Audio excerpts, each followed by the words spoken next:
welcome to English Stories. Thank you for stopping by. Don't forget to share our stories with your friends. The Sixth Voyage of Sinbad.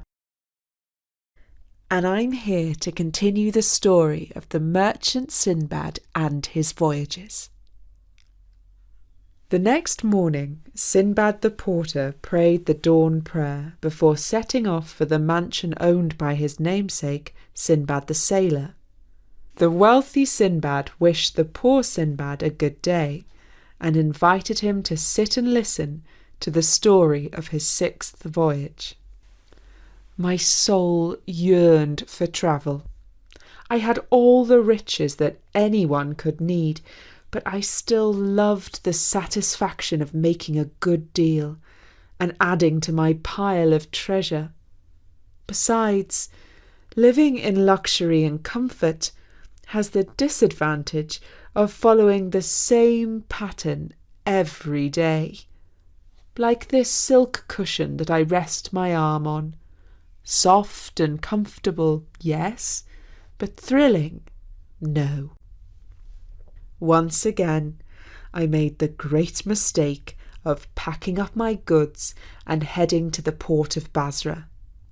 I boarded a good ship and travelled with other merchants from island to island, trading here and there. It seemed to us merchants that fortune was smiling on us.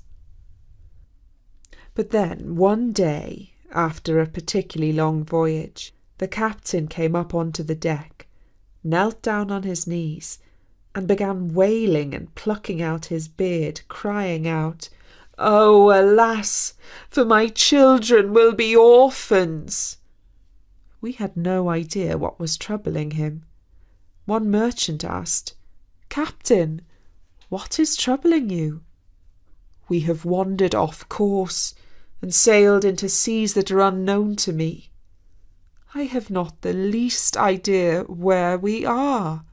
We shall never find our way home," he wailed. This was not welcome news, and things went from bad to worse. A sailor called out from the top of the mast, "Look out! Rocks ahead!" Hearing this, the captain wailed even louder, saying, "No man can prevent what is preordained by fate.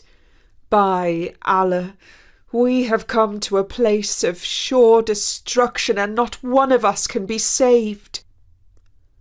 And as if answering him, the winds whistled and whirled. Our ship spun around 3 times, and its hull was ripped apart on a rock. We were all plunged into the sea. Many of us drowned, but I was one of those who survived.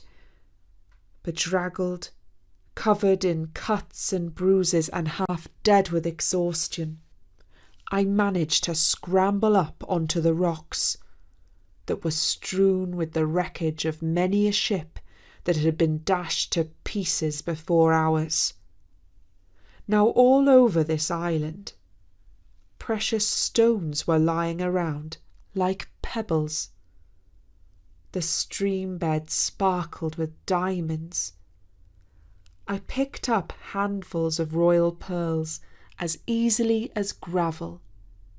On the beaches and in the surf of the sea, we found ambergris, the floating gold that is made in the bellies of sea monsters and spewed up by them. The other merchants went crazy, wandering here and there, praising the works of Allah and gathering as many precious things as they could carry. But nowhere could we find anything more than a few wild herbs and grass to eat. Over time, we became weaker and weaker. It was not long before all my companions had died. I was angry with myself for my folly. What need had I for this 6th adventure, when I already had more money than any man could need for his luxury and comfort? Eventually, Allah sent me a thought to explore the island further, to see if there would be any inhabitants who somehow had discovered a way to live here. After staggering some way, I came across a river, which provided me with an easy way to travel. I bound together some logs and made a raft. This I loaded with precious goods and the little food that I could find. As I set sail, I recited the poem. Fly, fly across the seas, follow fate in the salty breeze. Trust in yourself and in no other. Land after land you shall discover. Fret not for your life when you sleep at night, for all will pass when the time is right. The waters carried me along, past woods and rocky plains, until eventually it passed into a tunnel that ran straight through a wall in the rock. I ducked my face down into the boat and was carried into the darkness, feeling the roof brush against my turban as we went. I began to wonder if my raft would become stuck deep inside the mountain and I should never see day again, until all of a sudden my eyes were filled again with the light of heaven. The stream had flowed out into the open. Some people had seen me and were calling out.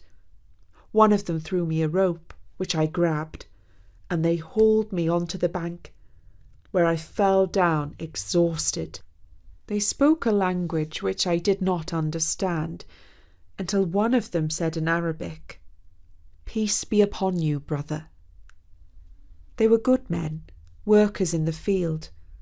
They carried me, my boat, and the precious gems that were stored on it to the palace for an audience with the king. I offered up my store of treasure as a gift to His Majesty, the King of Sri Lanka, and told him my story from beginning to end. He asked me about my own country, and when he had heard all I had to say, he proclaimed, "Your Caliph is wise and praiseworthy. You have made me admire him by all you have said. I wish you to return to Baghdad and take greetings and gifts to him." I lived in great honour in the palace of the king, until one day I heard that a company of merchants was fitting out a ship to set sail for Basra. The king paid my passage, loaded a rich cargo on board, and gave me a letter for Caliph Harun al-Rashid. He said to me, "Carry this with your own hand to the commander of the faithful, and give him many greetings from us." "I hear and obey," I replied. The letter was written on fine deerskin in ink of ultramarine and read, "Peace be upon you from King Al-Hind, who commands 1,000 elephants, each bedecked with 1,000 diamonds. You are a brother to us and a sincere friend. We are sending some trifling gifts in the hope that you shall be pleased to accept." The gifts included a cup of ruby 1 yard high, filled with precious pearls, the skin of a serpent that had swallowed an elephant, and whosoever sat upon it should never grow sick, a ton of sweet-smelling perfumes, and a beautiful dancing girl who shone like the moon. We set sail with a fair wind, and thanks be to Allah, may He be praised and exalted, we arrived safely in Basra, from where I travelled to Baghdad, the city of peace, where I requested an audience with the Caliph. He asked me, "Sinbad, is it true what he writes?" I kissed the ground before his feet and replied, "Majesty, it is true and much more. For state processions, his throne is set upon a huge elephant, and men with golden javelins walk before and after him. He is followed by 1,000 horsemen in gold brocade and silk. The Caliph was pleased with all that I told him, and only permitted me to return to my home after he had bestowed on me many honours, rich gifts, and favours. I distributed presents among my own friends and family, and gave help to the poor. Then I returned once again to my old life of comfort and feasting. When Sinbad had finished telling the story of his 6th voyage, he gave a gold coin to his namesake, Sinbad the porter, and they agreed to meet again the following morning to hear the 7th and final voyage of the merchant's career.